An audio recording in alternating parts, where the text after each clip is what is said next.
어제도 한 3시간 했는데, 한 3시간 하면 피곤해야 되잖아요. 그죠? 피곤하지 않는 거 보면은, 이거 참 명당짜리입니다. 원래 자선이란 뭐 하고 이러면은, 땅 기운이 안 좋으면은 피로해가지고 공부를 못해요.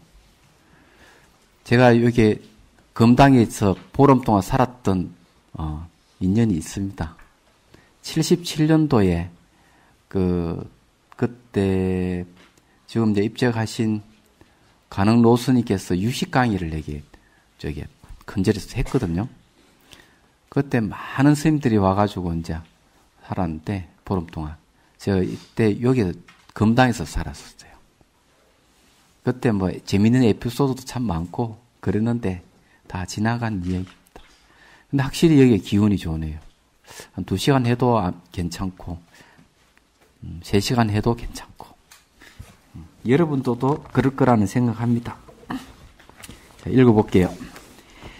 46페이지요. 삼매라는 것은 곧 이 각체가 바깥의 인연을 상대하죠. 허로운 밝음이 스스로 비출 때를 말한다. 이건 거울을 얘기하죠. 그래서 이렇게 각체가 거울에 비유된다는 이유, 그거예요. 이른바 업문에서 신통의 입은 어떤 대상이 들어간다는 것이 아니라 허로운 밝음이 스스로 비추는 각체와 더불어 여기에 수순하여 안주한다는 것을 의미한다.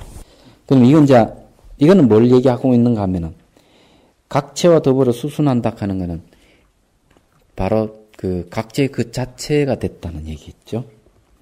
이 허로운 밝음이 스스로 비추는 장 가운데는 오직 열애가 홀로 수순 안주하는 것이 아니라, 예. 근데 부처님만 그린 게 아니고, 한 부처님만 그린 게 아니고, 일체 열의 빛이 서로 교차하여 장엄하며 같이 머무는 곳이다. 이 각체라 하는 이 말은 뭔가 하면 단순히 내적인 어떤 한 부분, 이걸 얘기하는 게 아니라는 얘기죠.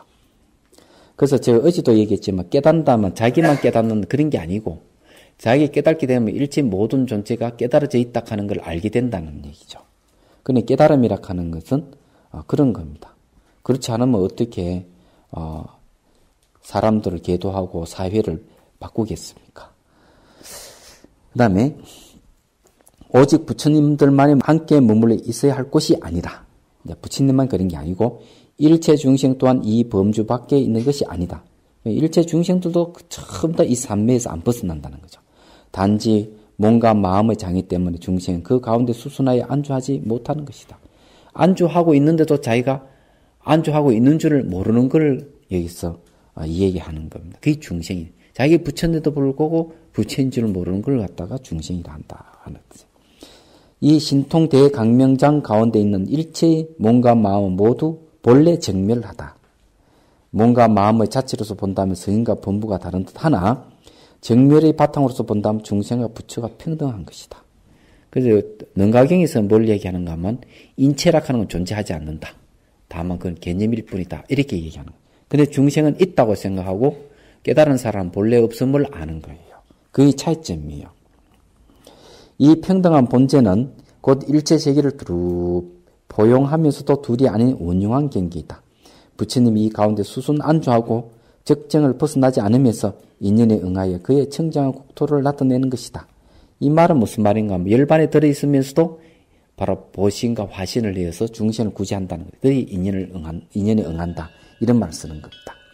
보살 10만 명을 동반자로 삼았고 10만 명의 보살은 각각 그의 근속과 함께 모두 삼매에 들어가니 부처님의 미묘한 경계와 같았다. 서로 경계가 같아야만이 법을 설해도 알아듣고 그러는 거지. 이 경계가 안 같으면 백날 무슨 이야기도 모르거든요. 그런데 이런 이야기가 어디 나오는가 하면은 하은경 입법계품에 보면 그 얘기 나옵니다. 부처님께서 보리수 앉아 있는데 거기에 많은 아라한이 있지만은 그 아라한은 그 부처님 경계를 모른다 그랬어요. 그때 부처님께서 삼매에 들어가자 그 강당이 아주 커지고 엄청나게 커지면서 사방에서 부처와 부처를 따르는 보살과 그 근속들이 속속들이 그 이제 보리수인 저 전부 모여들었어요. 모여들어 큰 그냥 법회장이 형성이 되는데 이 아라한들은 그것을 보지를 못한다. 눈이 멀고 희가 먹은 것 같다. 이렇게 표현합니다. 그러면서 경계가 다르면은, 부처님에게 좀 그런 모습을 보지를 못한다는 얘기죠. 마찬가지예요. 경계가 같아야만 되는 거죠. 자, 제1장 문수보살장입니다. 뭐라고 해놨네. 이는 본문이 아니니까 그것도 한번 봅시다. 문수에 마땅히 알아야 한다. 시방세계 일체 모든 부처님들은 깨달음의 수행처 본자리에서 모두 다 지혜로 깨달음을 얻어 문명의 본 모습을 알았느니라. 홍익고 그 실제 알게 되면 생사의 흐름에서 벗어나리니 이는 마치 꿈속에 있던 사람이 꿈을 깨면 꿈속에 이들 없사라시듯이. 아마 이 문수보살장 마지막에 있는 개송을 이렇게 다시 이렇게 했네요. 자, 여기에 문수보살장에서 이 얘기하는 건 뭘 얘기하고 있느냐. 수행이 이치를 쓰랍니다. 이겠어요. 그래, 수행할 수 있는 근원을 설명하면서 문명이 무엇이다 하는 걸 이 얘기를 해 간 장입니다. 여기 이제 수행이라 하는 것은 바로, 열의 본자리, 본각자리 또는 원각자리에서 수행은 시작된다. 이렇게 얘기합니다. 우리 수행을 한다 그러면 수행의 주체는 의식이니까 의식에 내 수행하는 것이다. 이렇게 생각하는데 그게 아니고 모든 것은 깨달음의 근원, 거기에서 수행은 시작되는 것이다. 다른 건 있는 게 아니에요. 그러면 이제 본래 깨 있는 이 자리에서 수행이 이제 작용이 일어나는데 수행 작용이 일어나면서 문명을 타파해 가는 겁니다. 그러니 그걸 어디서 설명하면 문수보살장에서 설명하는 겁니다. 근데 문수는 지혜의 보살이기 때문에 왜 지혜의 보살이 등장하는가 하면은 만일에 등장하는 이가 지혜의 보살이 아니라면은 이러한 사실을 드러내지를 못하는 거죠. 그런데 부처님의 그 본래의 자리에서 수행이 흘러나온다, 수행이 시작된다 하는 것은 지혜가 있는 자만이 그걸 알 수가 있고 또 지혜의 보살이기 때문에 우리에게 그것을 설명해 줄 수 있는 겁니다. 그런데 이게 문수보살의 멍텅구리라면은 이걸 이야기를 못 해주는 거죠. 그럼 우리는 그걸 알 수가 없는 겁니다. 얘기하자면. 그래서 이제 문수보살이 등장해가지고 문수의 지혜로 바로 우리가 수행은 어디서 일어나는가, 문명은 어디서 일어나는가 이런 걸 갖다가 명확하게 우리에게 문수보살이 당신이 거울이 돼가 우리에게 비춰주는 겁니다. 이게 이제 문수보살장이에요. 자, 봅시다. 문수는 뜻으로 풀이하면 묘수라 한다. 상식으로는 문수의 지혜를 이해할 수 없어 묘라 하고 그 지혜가 대중 가운데 으뜸이 됨으로 수라 한다. 자, 묘자를 보면은 이래 돼 있죠.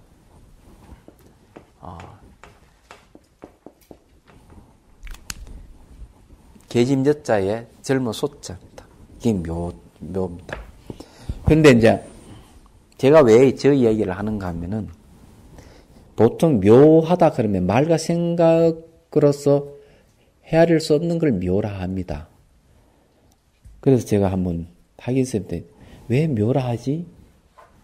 이러니까 뭐라 얘기하니까 여자가 젊으면 묘해집니다. 뭐 이렇게 얘기하는 거예요. 그래서 내가 딱 얘기를 했어요. 참 엎드려 보는구나. 엎드려 봐. 그런 뜻이 아닙니다. 그런 뜻이 아니니까 혹시 그렇게 생각하는 분이 계실까 싶어서 미리 얘기를 하는 겁니다. 이른바 묘수란 많은 덕을 쌓았으나 드러나지 않고 신령하여 헤아릴 수 없으며 어떤 얼음에 처해 있더라도 그 뜻을 굴복하지 않고 지혜가 높아 감히 쳐다볼 수 없는 그 자리를 의미한다. 지혜 자체를 얘기하는 거죠. 보살이 10만이 있더라도 문수로 하여금 특별히 부처님의 가르침을 일으키게 하는 것은 왜 그럴까? 문수는 지혜로서 자기 위치를 갖고 있기 때문이다. 대저 지는 만행의 선봉장으로서 필경의 일을 만들어 나가는 묘한 작용을 한다. 만행의 이치가 아니면 모두가 유류법이 되고 필경의 이치가 아니면 모두 마군이 종자가 된다. 근데 이제 왜 이런 얘기를 하는가 하면은 이유는 아주 간단한 겁니다. 이유는 간단하다 하는 거는 우리는 배우는 사람은 지혜가 없습니다. 지혜가 없기 때문에 수행을 어떻게 해야 되고 문명은 어디에 튀어나오고 수행의 시작은 어디에 되는지 전혀 모릅니다. 그러면은 이것을 알 수 있는 건 지혜밖에 없거든요. 그럼 우리가 지혜 없는 우리가 그걸 알 수 있는 방법은 문수보살을 매개로 하지 않으면 안 된다는 그런 뜻이에요. 이 문수보살, 지혜보살이기 때문에 문수보살이 등장해가 우리에게 그걸 가르쳐 주는 겁니다. 그래서 이제 그런 가르침을 듣고 뭐가 생기는가 하면은 믿음과 이해가 생기는 거죠. 그래서 이 문수보살장은 신해문이라고 얘기하는 이유가 거기에 있습니다. 근데 여기에서 지금 인도하는 게 지가 인도한다 하는 건데, 그러면은 이때까지 부처님 가르침은 전부 다 지혜의 가르침, 지혜에 의해서 다 드러났다. 이래 보면 틀림없습니다. 자, 예를 들어서 이제 얘기를 하죠. 초기 경전에 보면 성업경이라는 게 있습니다. 성업이라는 거는 잘 알다시피, 성업이라고 하는 성을 얘기하는 거죠. 그게 이제 어떤 사람이 아마 막 길을 가다 길을 잃어버렸어요. 온갖 막 넝쿨이 있고 막 헤매고 이래저래 막 헤매다가 툭 가는데 웬 길이 또 있는 거라. 그 길도 막 이렇게 반짝반짝 빛나고 닦여진 길이 아니고 흐름한 희미한 길이 있는 거라. 그리고 이 길을 막 따라가 보니까 길이 점점 넓어지더니만 큰 성이 나온 거예요. 성이 쑥 들어가 보니까 자기가 살고 있는 성보다 더 좋은 거예요. 너무 좋고 사람 한 명도 안 사는 거라. 그는 얼른 이 사람이 이제 나와가지고 이제 그 왕에게 가가지고 제가 어느 막 길을 헤매다 큰 성을 만났는데 우리 살고 있는 이 지금 도읍보다 훨씬 더 크니까 거기 이주하시는 게 어떻겠습니까? 몇 배 크니까. 그럼 모든 사람이 그만 왕으로 비롯해 그 백성들이 싹 다 그 성으로 이주해서 사는데 상업이 더 발달하고 문화가 발전하고 막 그냥 뭐 나라가 크게 그냥 발전해버렸다는 얘기가 성업경의 내용입니다. 그런데 부처님께서 그걸 비유로 들어서 얘기한 거죠. 그래서 하시는 말씀이 성은 열반의 성을 얘기하고 그 길은 8정도의 길이다. 이런 얘기. 그걸 액길이라는 성인들이 간 길을 따라서 가면은 바로 니르반나에 이르게 된다. 이런 얘기를 하는 겁니다. 그럼 애성인들이 간 길이 뭔가 하면 애성인들이 간 길은 지혜의 길입니다. 그래서 지자가 나와. 그래 이게 내용이 문수보살이 등장하는 것은 바로 여기 등장. 우리에게 바로 그 길을 제시하고 그 자리가 무슨 자리다 하는 걸 알게 주는 거예요. 얘기하자면. 그 다음에요. 이 때문에 만행 가운데 모든 것 하나하나에 이 지가 없을 수 없다라고 하며 또한 알르마리를 내지 않으면 좋은 경계를 하고 알르마리를 내면 온갖 삿된 견을 받아들이게 된다라고 하니 알르마리를 내지 않는다는 것은 지혜의 힘으로 말미암기 때문이다. 이걸 뭘 얘기하는가 하면 지혜를 의지하지 식을 의지하지 않는다. 이런 얘기를 하는 겁니다. 그래서 이게 사람을 의지하지 않고 법을 의지해라. 식을 의지하지 말고 그러니까 망식을 의지하지 말고 지혜를 의지하라 하는 말과 똑같습니다. 그래서 우리가 이 공부하는 거는 문수보살의 지혜를 빌려서 바로 신의 문으로 들어가니까 깨달음의 길로 들어가니까 우리는 바른 길을 가는 거예요. 얘기하자면. 그 다음에요. 50페이지로 넘어갑니다. 부처님이 일체 중생에게 원각을 닦게 하려면 먼저 지혜 의자의 수행을 일으켜야 하기 때문에 문수를 하여금 질문하게 하여 먼저 열의 인지 법행을 밝히려는 것이다. 자, 열의 인지 법행을 밝히는데 인지라 하는 것은 과지의 반대 말이죠. 그 인은 처음 시작하는 땅 인지라는 말. 법행이라 하는 것은 뭔가 막 법력과 같은 말이에요. 바로 어디서 나오는가 하면은 이 각체에서 나온 힘을 이야기합니다. 깨달음에서 나온 그를 법이라 그럽니다. 그 법의 힘, 그 힘에서 가는 걸 다 법행이라고 이렇게 얘기하는 거예요. 인지법행 곧 신해를 말한다. 그러면 먼저 모름지기 믿고 이해한 연회야 수행을 일으켜서 정가로 나아갈 수 있다. 문수가 가장 먼저 질문한 이유가 이 때문이다. 개송으로 다음과 같이 말하겠다. 열의 인지법행 알고자 하면 원각경의 문수장을 보아야 한다. 법공을 깨닫고서 그것 또한 잊어 어리석음 사라지면 부처가 되네. 자, 여기에 그 마지막 구조 어리석음 사라지면 부처가 되네 이랬는데 이거는 좀 번역은 조금 마음에 안 들어요. 의미가 약간 새는 부분이 있어요. 원문에 보면은 뭐라는 전후하여 성각황하라 이런 말을 했거든요. 여기 구를 전자가 있습니다. 왜 제가 이런 이야기 하면 이런 얘기예요. 하은경에 보면은요, 번뇌를 없애가지고 열반을 구하지 마라 이래 돼 있습니다. 그럼 마찬가지로 어리석음을 없애가지고 부처를 된다 하는 말이 틀린 거예요. 왜 그런가 하면 어리석음이든 번뇌든 같은 마음이기 때문에. 그래서 뭘 쓴가? 전환할 전자 쓰는 겁니다. 어리석음을 바꾸어서 부처된다. 이게 맞는 얘기예요. 말하자면은.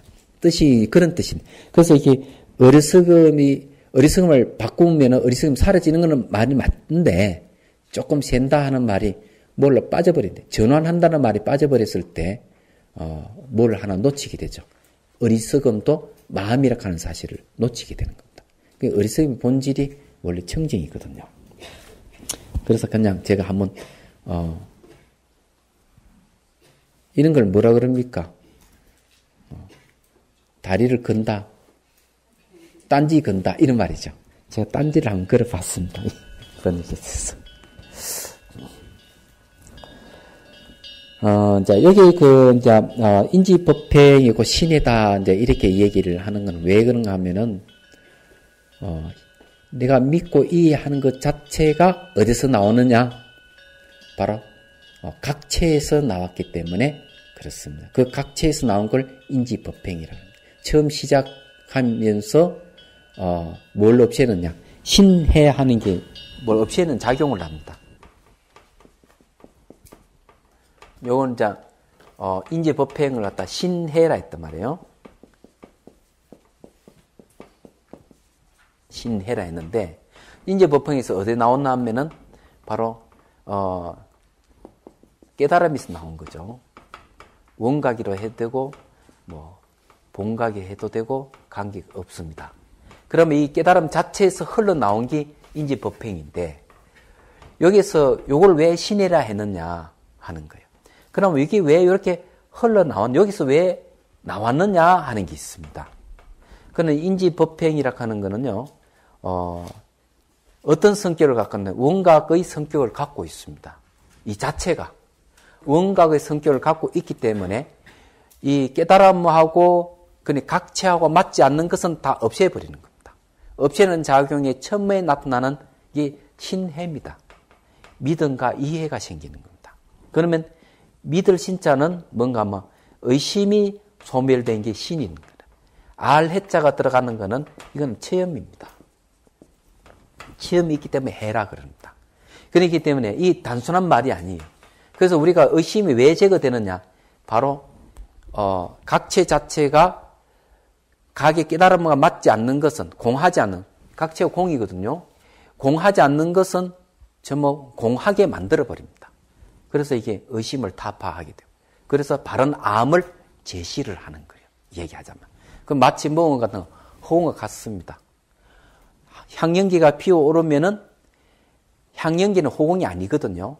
그러면 호공이 향연기를 만나면은 호공화 시켜봅니다. 연기를 갖다가. 그래서 이게 각체가 번뇌를 만나면은 번뇌는 공이 아니기 때문에 공이 번뇌를 공하게 해버리는 겁니다. 그런 게 첫 번째 작용이 신해가 나오는 거예요. 얘기하자면. 그런데 시행도 수행의 현상이라고 보면 됩니다. 이해가 됩니까? 이해가 안 되면 딱 생각해 뒀다가 질문을 하셔야 됩니다. 그래야만 그 뜻이 더 명확해지죠. 자, 그러면 한번 봅시다. 이때 문수보살의 대중 가운데서 일어나 부처님 발에 이마를 조아려 예배하고 존경의 표시로 우측으로 3번 돌며 두 무릎을 땅에 대고 두 손을 모으면서 부처님께 사렸다. 자, 넘어갑니다. 크게 자비로우신 세존이시여. 자, 여기서 문수보살이 왜 대중에서 일어나가 부처님 머리에 조아려서 절을 했을까? 그리고는 크게 자비로우신 세존이시여 왜 이런 말을 했을까? 이런 것도 우리가 의심을 일으킬 필요가 있겠죠. 여기 대중들이 모여가지고, 그 중에 상수 제자로서 문수보살이 등장하게 된 것은 원각의 가르침을 펼치려고 하기 때문에 그렇습니다. 그렇기 때문에 문수보살이 등장해서 이제 법을 청하게 되는데, 그건 왜 하필이면 문수냐 하면은 삼매가 대강명 삼매이기 때문에 그런 거예요. 강명 신통장 삼매이기 때문에 문수보살이 등장을 하게 된 겁니다. 그렇기 때문에 그걸 알아차린 분이 누구냐 하면 바로 문수보살이에요. 그리고 문수보살이 부처님 삼매의 현상을 보면서 부처님께서 뭘 쓰라고자 하는 걸 알아차리게 된 겁니다. 알아차렸기 때문에 문수보살이 나서서 물꼬를 터주는 거죠. 얘기하자면. 그러니까 자비스러운 분이라고 얘기하는 것은 바로 우리들이 어리석어서 고통이 헤매기 때문에 우리 고통을 없애주는, 미혹을 없애주시는 분이기 때문에 자비로운 분이라고 이렇게 얘기를 하는 겁니다.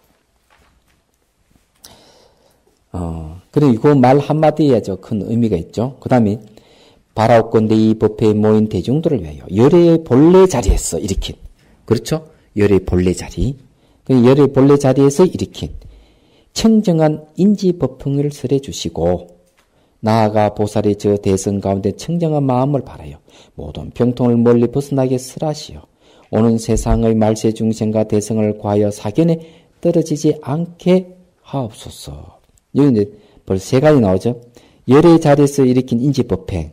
그 다음에 보살들이 청정의 마음을 내게끔 해줘야 되고, 세 번째는 그보다 더 낮은 경계에 있는 말세 중생들의 대성에 대한 정견을 일으키게 해달라 하는 얘기입니다. 그런데 이런 것이 어디서 비롯되는 인지법행이라고 하는 말이 어디 나오는가 아마 열의 본지에서 나왔죠. 그러면은 열의 그 본래 깨달음에서 인지법행과 청정한 마음과 바른 정견이 나온다는 얘기죠. 이야기하죠. 그런데 우리가 수행하는 것은 어딨냐? 여러분도 다 뭘 갖추고 있으면 각체를 갖추고 있잖아요. 여러분도 바로 열의 깨달음의 체를 갖추고 있기 때문에 바로 여러분들이 이 신해를 내는 겁니다. 법문을 듣게 되면 바로 신해가 나오는 거예요. 신해 나온다는 얘기를 제가 말씀드리죠. 법화경 신해품 보면 이런 얘기 나옵니다. 법화경 신해품은 그 안에는 이제 방평품인데, 방평품 내용이 뭔가 하면 상계 화택에 대한 얘기입니다. 우리가 살고 있는 세계는 탐진치 불로 활활 타고 있다. 욕개새끼 무새끼가 막 번뇌에 타고 있다는 거죠. 그걸 얘기를 하는데, 비유를 들어가지고 큰 불이 났는데 아이들이 그냥 세상 모르게 놀고 있다. 불난 줄 모르고. 아버지 쫓아와가 얘들아 나오느라 같이 불났다 나오느라 해도 애들은 불난 줄 모르고 오히려 재밌고 좋으니 거기서 놀고 있는 거예요. 근데 딱 아버지가 깨를 내가지고 얘들아 내 장난감 하나 줄게. 그러면서 뭘 얘기하는가 아마 아토스 장난감 하나 줄게. 애들이 와 그러면 나갈게요. 또 안 나올 놈도 또 있으니까 또 뭘 얘기하는가 하면 그걸 얘기는 에쿠스 장난감 하나 줄게. 이래. 또 그러면서 또 뭘 했네. 에쿠스보다 더 좋은 에쿠스보다 더 좋은 게 뭐 있습니까? 그럼 말을 바꿔야 되겠. 처음에 티코 주겠다 그러고, 두 번째는 아토스를 주겠다 그러고, 세 번째는 에쿠스를 주겠다고 그래. 그렇게 해야 돼.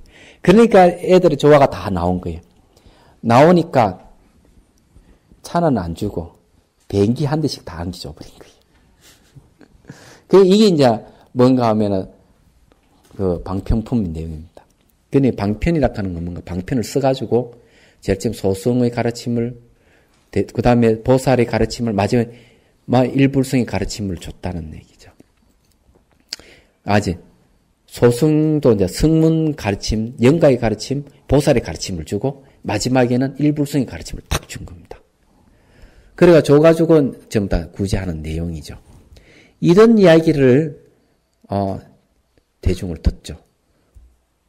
그 전에 이제 앞에는 서분에서 뭘 얘기하고 있는가 하면은, 부처님께서 불량이 삼매에 딱 들었다 일었을 때 이제 법회는 시작되거든요. 시작되는데, 그때 이제 부처님 말씀이 뭔가 하면은, 일불성의 가르침을 주려고 하니까 이 500명이라는 아란들이 아니 무슨 소리냐 우리는 전부 다 5,000명이니 되나 우리 다 깨달았는데 또 깨달을 게 뭐 있느냐고 다 가버렸어요. 그래 부처님께 좀 교만한 놈들 이랬거든요. 그러면서 이제 얘기하면 상기 하태기 비유를 얘기를 한 거죠. 근데 그 중에서 저게 뭐고 자리를 뜨지 않는 아란들이 많은 승문영각의 아란들이 많이 있는 거예요. 그래서 이제 신의 품은 뭐가 어떻게 되는가 이런 이야기입니다. 이제 지금 중요한 얘기예요. 제자들이 이제 그 뭐고 저기 목론존자라든지 뭐 이런 존자들이 이제 얘기를 합니다. 부처님 참 대단하신 분입니다. 하면서 비유를 들어서 얘기해요. 어느 부잣집에 애가 있는데 이 애가 어릴 때 그만 집 나가버렸다 이게요. 집을 나가지고 온갖 고생을 다 하고 이 나라 저 나라 하면 10년 20년 이렇게 막 세월이 흘러가지고 거지 중에 산 거지가 돼가지고 자신도 모르게 아버지가 사는 나라를 돌아오고 그 다음에 자신도 모르게 아버지가 사는 집 앞으로 쓱 지나가면서 문틈이 대문 안을 쓱 보게 됐는데 아버지를 보게 됐는데 아주 고귀한 사람들이 둘러싸인 어떤 좀 뭐 고귀한 분을 보게 되는 그게 자기 아버지인 거라. 그런데 이제 이 아들은 그걸 모르는 거예요. 그런데 이제 아들이 그냥 아이가 그만 집을 나갈 때 아버지가 그만 아이를 찾으려고 온데 이제 노력을 다 기울이는 거야 사실은. 광고도 신문 광고도 내고 막 찾아다니도 못 찾았던 건데 아들이 지저로 찾아온 거지 사실은. 그런데 이 대문을 탁 보면서 고귀한 사람 보는 순간 아버지도 아들을 착 보게 눈이 탁 마주쳤어. 근데 아버지는 아이고 저놈은 내 새끼구나 알았는데 아들은 자기 아버지를 모르는 거라. 모르니까 모르고 그냥 가니까 아버지가 두 사람을 탁 보내. 얘 가서 데려오느라. 두 사람이 쫓아가가지고 올라가 쫓아가니까 잘 차려입은 사람 두 사람 쫓아오니까 아들은 놀래가지고 아이고 이제 잡히면 영원히 이제 이게 노예가 된다 싶어가지고 막 쭉자 사다 도망가는 거야. 도망가다 턱 붙들려가지고 아이고 나 죽었다 하고 기절해버려.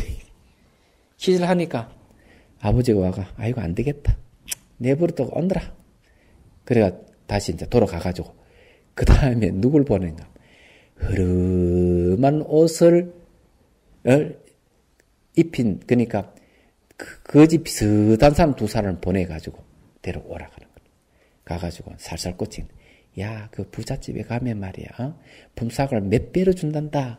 먹고 자는 거는 걱정 없이 된단다. 가자. 하고 살살 꽂혀가지고 집 안으로 들어오게 됩니다.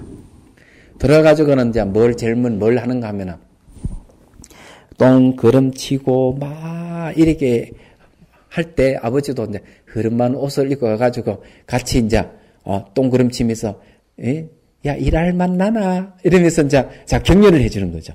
그건 아들은 아버지인 줄 몰라요 그때도.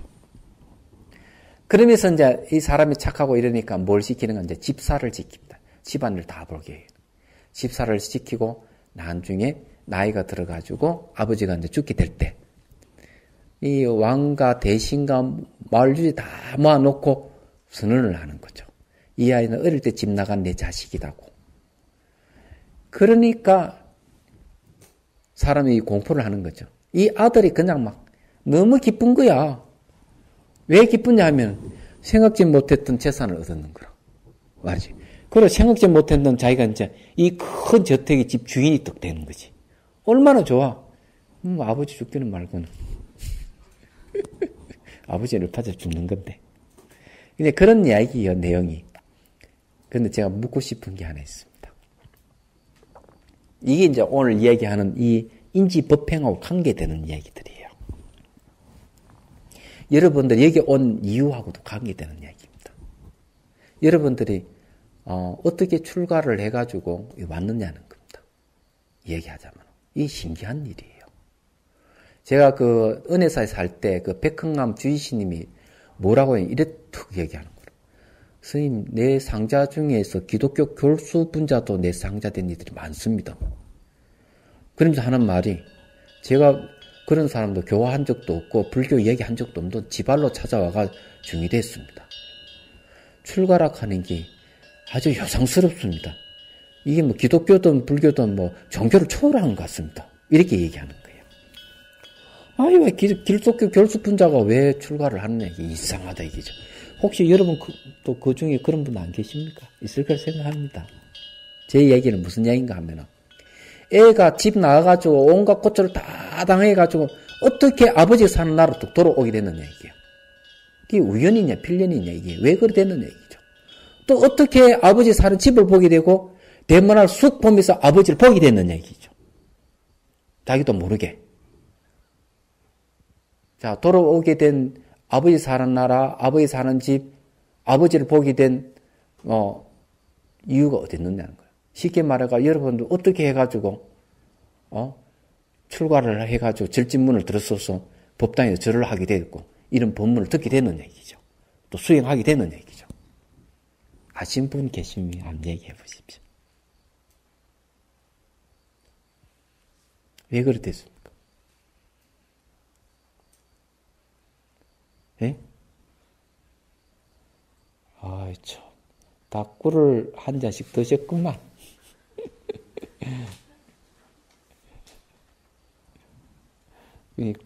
꿀 먹으면 벙어리라 그러죠.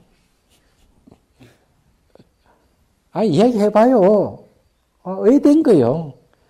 왜 집 나간 아이가 그냥 아버지 사는 나라와 아버지 사는 집으로 왜 되돌아오게 됐는지. 예? 인지법행? 아, 내가 묻는 질문이 그건데. 어느 시점에서 무명 없이 가려지다가 그렇게 계속 살아가면서 결국은 자기 본자리로 돌아간다. 왜 자기 본자리로 돌아오고 있는 중이잖아요. 근데 자신도 모르게 돌아오고 있는 거라.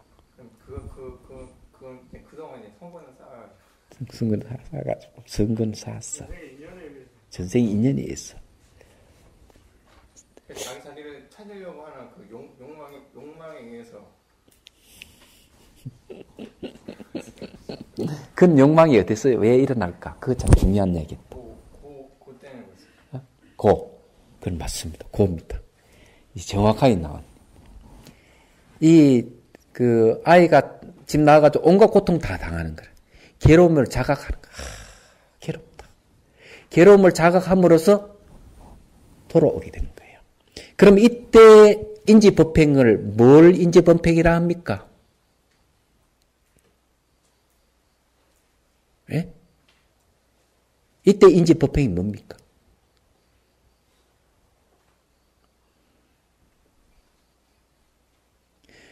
괴로움을 자각했기 때문에 집으로 돌아오잖아요. 자신 모르게. 괴로움, 예? 고의 원인을 탐구하는 것 같은.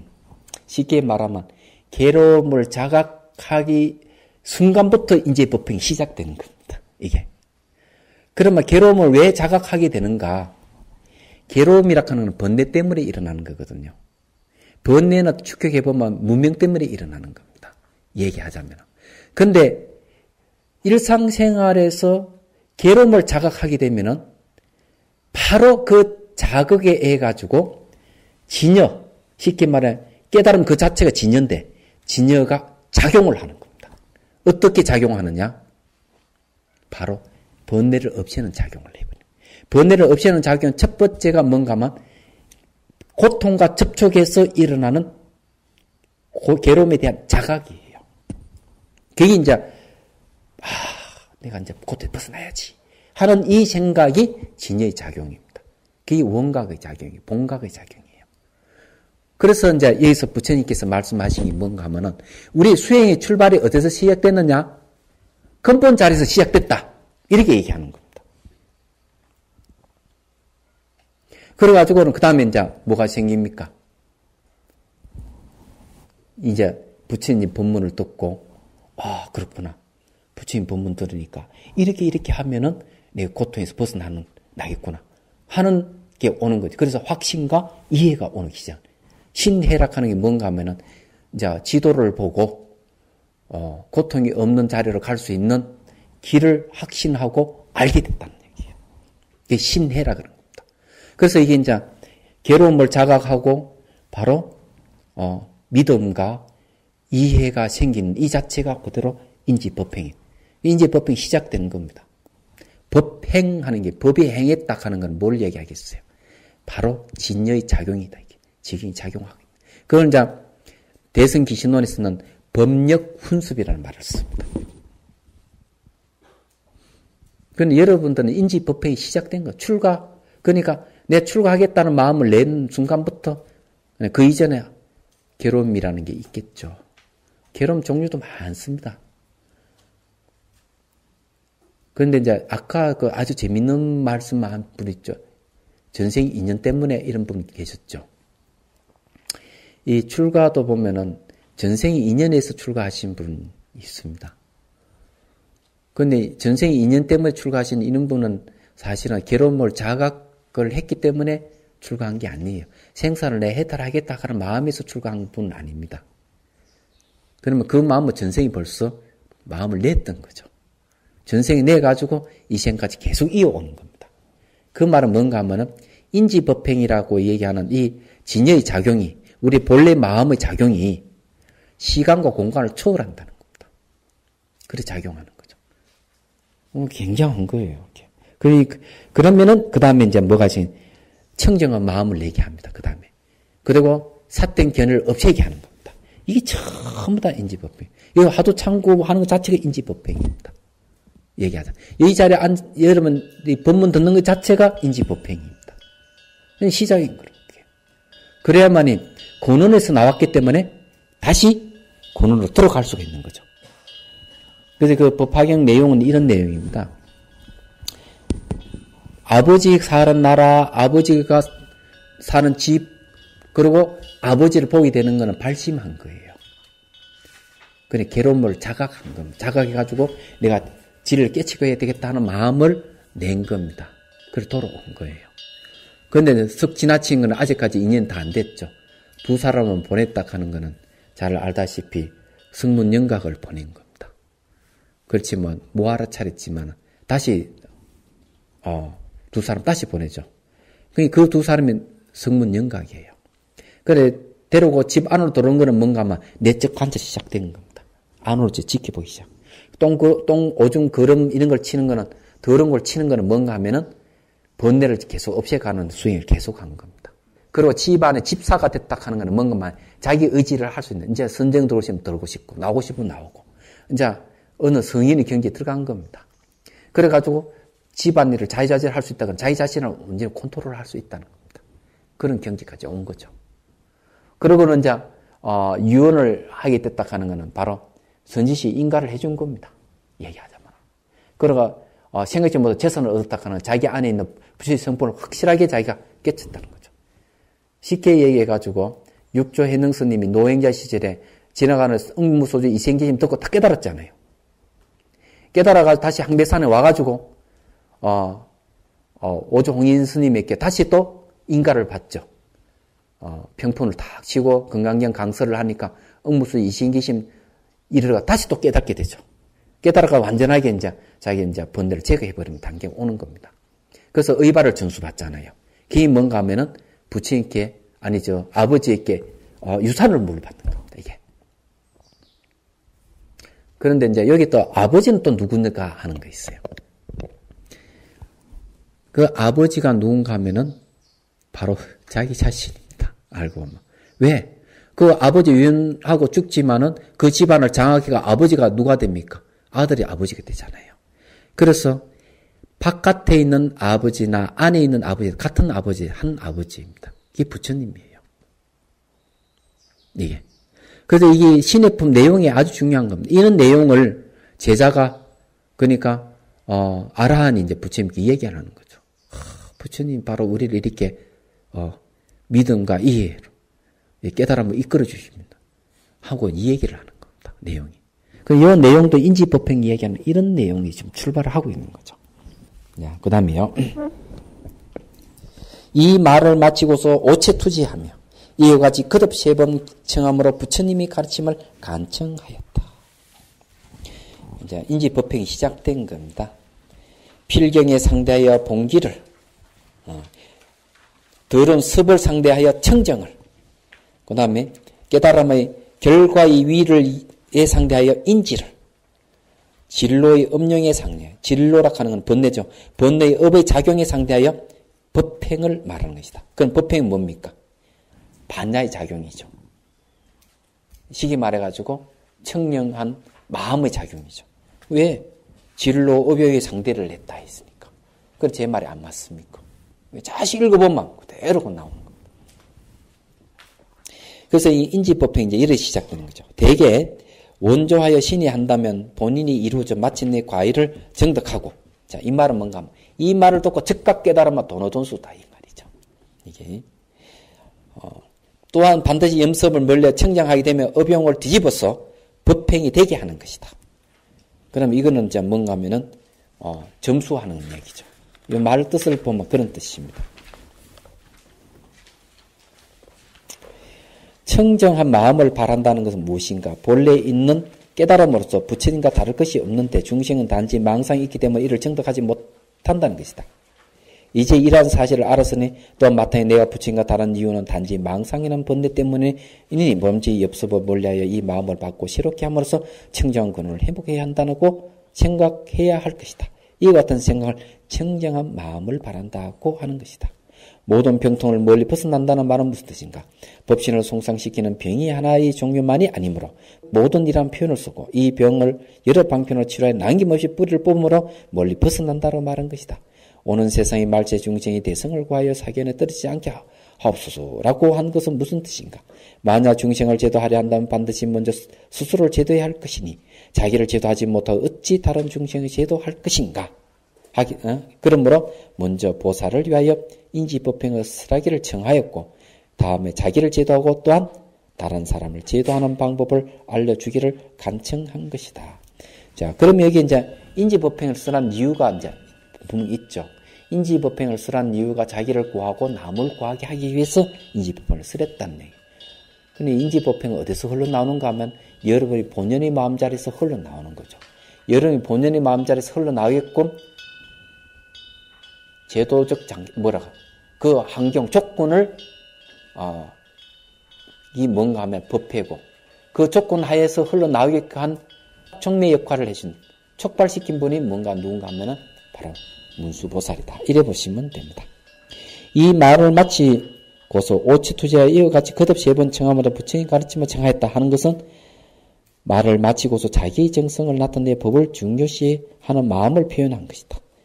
물이 맑으니 밝은 달이 나타나고 지극정성의 극락세계 문 열린다. 이거는 뭔가 하면은 해가 스님이 달마 스님 찾아가가지고 그랬죠. 신광이라는 사람이죠 원래. 신광이라는 스님 가가지고 머리를 조아리고 한 수 가르쳐 주십시오 이랬다. 그러니까 꼼짝도 안 하는 달마 스님 면봉만 하고 있죠. 그래가지고는 밤새 눈이 퍽 내려가지고 허리를 차고 차인데까지도 밤새웠다. 그래도 꼼짝하고 있는데 달마스의 한마디. 그 정도는 안 돼. 내가 그 정도로 해가 내가 법을 줄 수 있을까? 안 돼. 이런 거죠. 정성이 부족하다 아직이. 그 법이 그만큼 소중하고 소중한 만큼 정성을 더 기울여야 되는 거죠.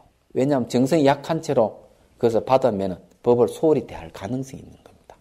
그러니까 신광이라는 스님이 딱 알아채고 칼을 딱 꺼내가 팔을 딱 자르면 이 정도는 어떻습니까? 딱 이러니까 그게 달마 스님 딱 보면 이제 됐다. 그 정도의 정성이라면 됐다. 이제 이렇게 이제 얘기. 그래서 법이 이제 달마로부터 해가로 이렇게 쭉 이때까지 이어온 거 아닙니까? 그래 여기 정성이라고 하는 여기서 드러나는 겁니다.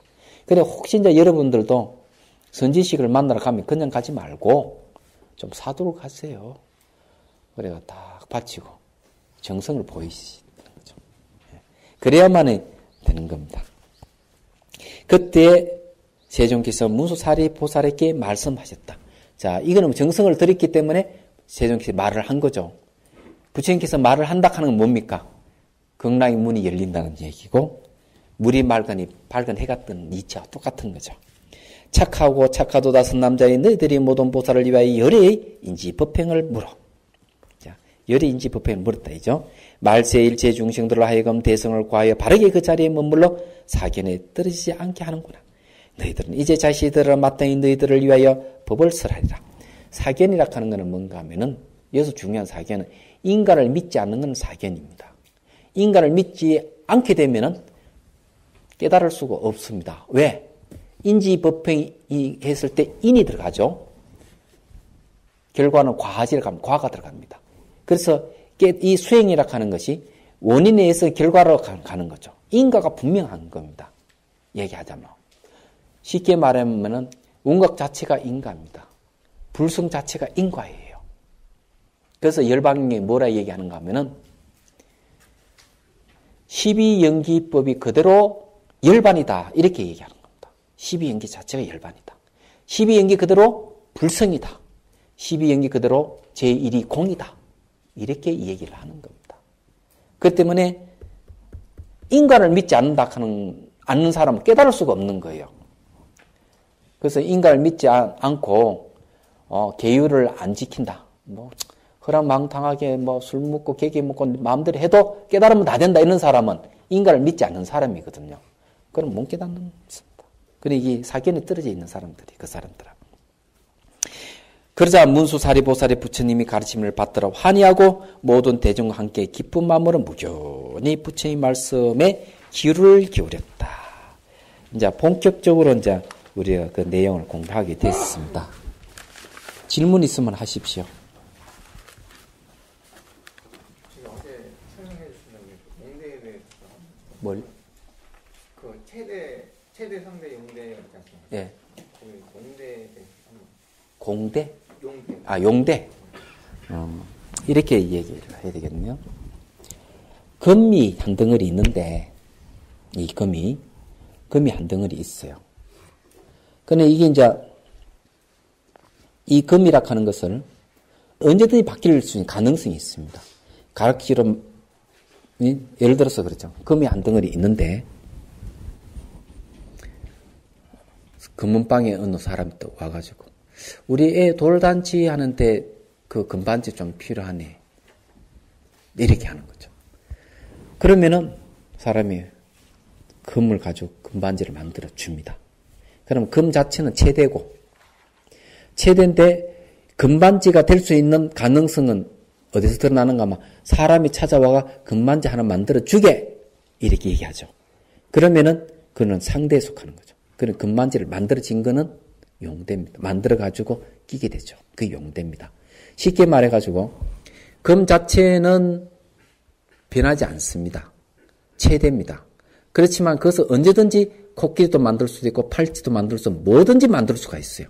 만들 수 있다 하는 건 인연을 만나기만 하면은 변형이 가능한 그걸 상대라 그럽니다.